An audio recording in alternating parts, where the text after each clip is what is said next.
My master's project investigates the idea that family legacy is a choreography that we teach one another. I'm making videos with my grandmother where we are performing short scripts that we write together, or screenplays, and we're drawing together on her life history as a manufacturing worker.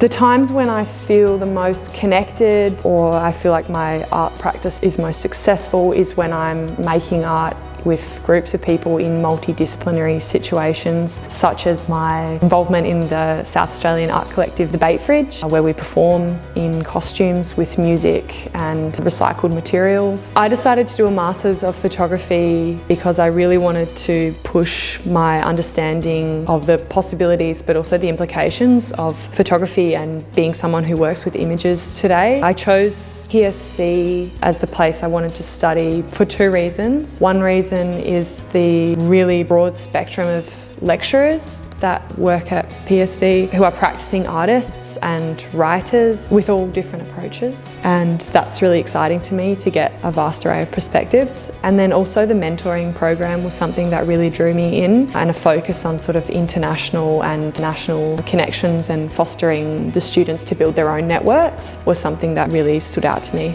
My mentor for semester 2 is Clare Strand, which I'm really thrilled about. It's really interesting, the mentoring program, how it's really challenging to reach out and find clarity to explain your work to someone, but also incredibly rewarding how much confidence it can give you when you have a successful exchange with an artist or an industry professional that you admire.